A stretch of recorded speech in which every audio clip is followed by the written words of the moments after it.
I'm going to show you guys exactly how you can make a full-time passive income off of cryptocurrency stablecoins without having to take on any market exposure or any volatility, risky assets, or anything like that. Let's hop in. First things first, I want to talk about what stablecoins actually are for the newbies that are here. I'll keep this relatively quick. Essentially, a stablecoin is an asset that does not fluctuate in value, and it's an asset that is fully collateralized by US dollars. So there might be USDT, right? And essentially the price of USDT is $1. You can also go to the people behind USDT, which is Tether, and you can redeem one USDT for $1. There's also another one called USDC, and this is the same exact concept. You go to Circle, you give them, say, 10,000 USDC, you're always going to get 10,000 US dollars because it is an over collateralized stablecoin, and they just invest the money that you give them into US treasury bills, bonds, and stuff like that. Essentially, the basis of stablecoins, for those that are new here, is they remain at the $1 price point. So going a little bit further, I want to take a little bit of a look at DeFi. Currently, the overall TVL of DeFi is roughly $44 billion. Whereas if we go and we specifically look at stablecoins make up for about $125 billion of the overall crypto market. Now, with that being said, they make up for a good portion of the entire crypto market, considering the overall crypto market is worth $1.3 trillion essentially. Now, the largest stablecoins are USDT, USDC, and DAI, but there are other stablecoins like TUSD, USDD, FDUSD. There's a ton of other stablecoins out there, so today we're going to be taking a look at the best stablecoin yield farms. And essentially what that means is you can put your stablecoins to work and start earning some cash on your stablecoins, or start earning some return on your stablecoins. The first platform we're going to take a look at has a TVL of $46 million. As you can see, initially they launched a USD product where you can essentially earn some money on your US dollars or your stablecoin. And after launching that, they went from a TVL of roughly $1.5 million to nearly $15 million. And then they went from a TVL of $15 million to pretty much about $17 million after launching an Ethereum product. And then after launching a Bitcoin product, they went from a $20 million TVL all the way up to a $46 million TVL. And in my opinion, there's a lot of room for this platform to grow. Essentially, you just give them your money and the professionals do the work for you. And of course, that's not going to come up with the best return, and they are going to take a cut, but at the same exact time, if you want something that's hands-off, this is not a bad platform in my opinion. First things first, I want to take a look at this Turbo Go. Essentially, Go is a stablecoin from one of the largest DeFi platforms called Aave. If we take a look at Aave, it's a lending and borrowing platform and has a TVL of $5.6 billion. So it makes up for over 10% of overall DeFi. And the basis of Go stablecoin is you can collateralize your Ethereum, your Bitcoin, your other assets, and you can borrow Go tokens. So if we were to put up, let's just say Bitcoin, then essentially we can go and borrow Go at a fixed rate of anywhere from 2.13% to 3.05%.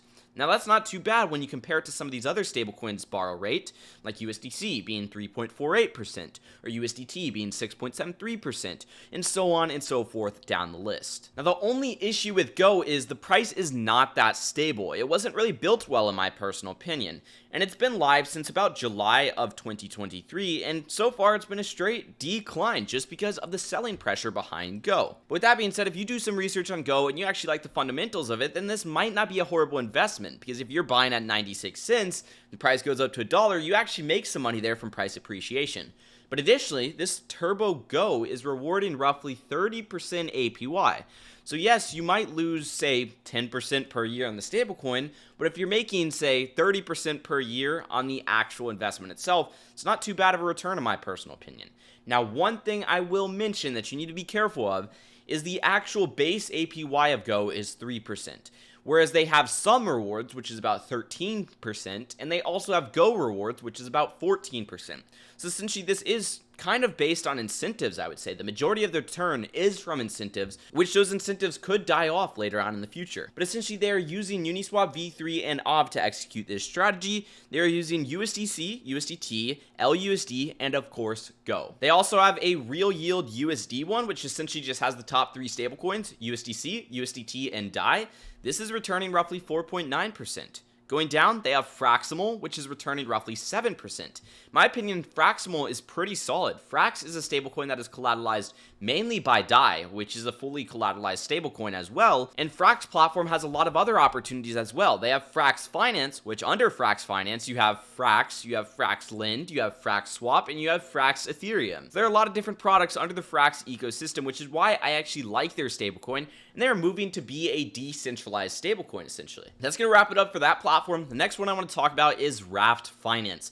Raft Finance is a fork of Liquidity. Now, I'm not going to be covering Liquidity in this video, and the basis of Liquidity is you can create something called a trove, where essentially you're borrowing LUSD against Ethereum. And of course, there is a minimal collateral ratio because it's collateralized by Ethereum instead of US dollars, but at the same time, it's fully decentralized and it has nearly a 300% backing. That means for every $1 of LUSD, there is basically $2.93 of Ethereum to be redeemed. Now, there are many different mechanics behind LUSD to keep it intact and keep it at that $1 price point and make sure that there isn't any bad debt on the platform. And as I said, we're not going to cover all that. But essentially, with Raft Finance, it's a fork of Liquidity, and you can borrow our token against Wrap staked Ethereum, Rocket Ethereum, and other Ethereum derivatives. The difference between Liquidity as well as Raft is Liquidity, you can only borrow the LUSD, the stablecoin, against Ethereum with a 0% interest loan. Whereas with Raft Finance, you can borrow our token, which is the equivalent of LUSD,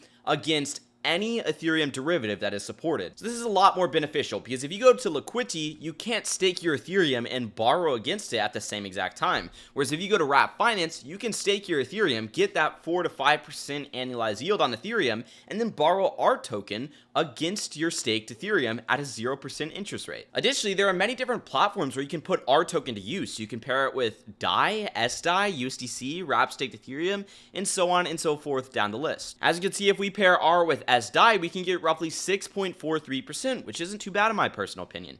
But the other thing you can do is you could take R and you can deposit it into the R savings rate, which is returning roughly 10% yearly. Now let's talk about where that 10% comes from. Well, the yield comes from a combination of protocol fees, which is the borrowing fees, liquidation fees, flash mint fees, as well as the yield accumulated on the protocol reserves. So essentially there is DAI, which is another stablecoin that is deposited into something called a peg stability module. Now this DAI is basically earning money, and they take that money and they use it to include in the overall 10% per year that they are giving you. There's a more detailed explanation on this right here, so feel free to pause the video if you wish to do so. Next platform I'm going to take a look at is Aerodrome, and this one's on the Base network. Now I want to go ahead and mention that Aerodrome has a lot of different opportunities. Not all of them are good. Some are good, some are bad. And we are going to get into some high yielding stablecoin opportunities in just a second. One of the ones that I would be looking at is DOLA to USDBC. USDBC is essentially USD based coin. It's a version of USDC that is fully collateralized by actual USDC.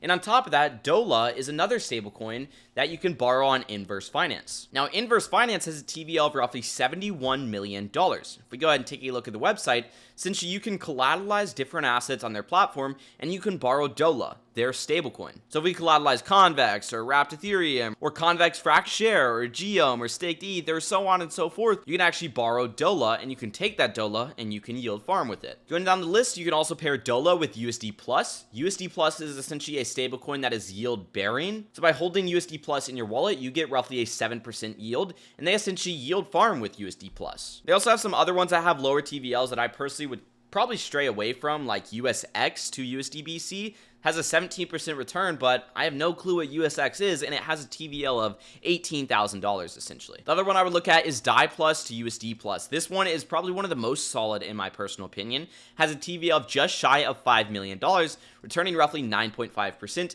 And once again, DAI Plus and USD Plus are both yield bearing. They're both fully collateralized stable coins. And last but certainly not least, I want to take a look at Spark Finance. Now this is by MakerDAO. So essentially, this is one of the most blue chip platforms out there.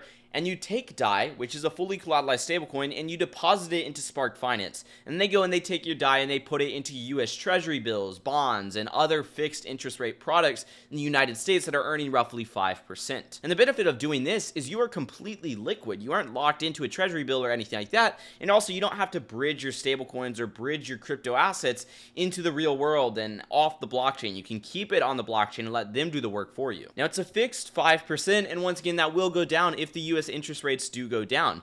Now, on top of that, there is a strategy that Thor, which is a guy over on Twitter, came up with that I'm going to go ahead and highlight in here, where you can bridge DAI over to Gnosis chain, which is a different blockchain, and you can get a much better return on it, and you can actually leverage up on this return. So if we take a look at DAI on the Gnosis chain, the average APY is roughly 8.27% over the past 30 days. If we take that and we just input it into here where it says SDAI yield on Gnosis, Well, as you can see, we could be getting up to a 17.38% on US Treasury bills by leveraging up. Now, this is a simple looping strategy, which I'll go over in just a second, but before we go any further, I want to mention that we do have a free market neutral guide that's going to be linked down below in the description, and essentially it goes over how you can find strategies just like this one for yourself, as well as how you can find other stablecoin strategies like we talked about earlier on in the video. And while you're at it, you might as well drop a like as well as subscribe with notifications turned on if you're liking this video so far. Let's get into it. You go over to a platform called Agave. The website is agave.finance, and you go ahead and just stake your DAI on there. Here you're going to get roughly a 6.82% APY right now, and then you take your SDAI and you go over to all markets and you deposit it on here and you borrow a different stablecoin. So that borrow can be USDC, USDT, it could even be EUR-E, which is a Euro stablecoin essentially. Personally, I would probably go with the Euro stablecoin because its borrow rate is 0.54%.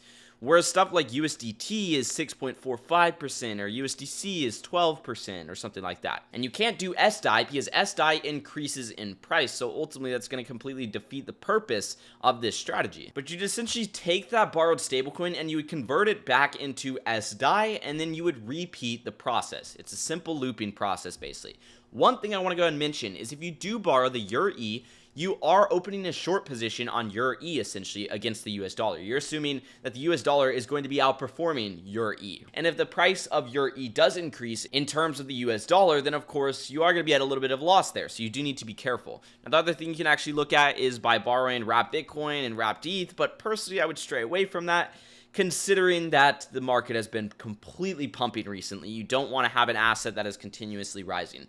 So I'd probably just suck it up and go for the USDT or something like that. And if you do go for the USDT, you're estimated to get roughly an 11% return after repeating this process essentially 4 total times. Whereas if the borrow rates do go down, you manage to get either roughly 3%. Obviously, you can make upwards near 17% off of this. The other thing I would look into is other platforms where you can collateralize your SDAI and borrow against it. Spark Finance allows you to borrow normal DAI at a 5.53% interest rate on the Gnosis chain. And remember, you're getting roughly 6.8%, so that might be beneficial. If we're putting in numbers of, let's just say, 6.8%, you're borrowing at, let's just say, 5.5%, you come out to essentially 9% after a few loops. Whereas if you are getting that 30-day moving average, you're getting roughly 13%, which isn't a bad option as well. Once again, full credit to Thor on this strategy. All the other strategies found by me and my team. With that being said, don't forget to check out that free market neutral guide, which is down below in the description. And if you enjoyed this video, drop a like and subscribe with notifications turned on. I hope to see you guys in the next one, and peace out.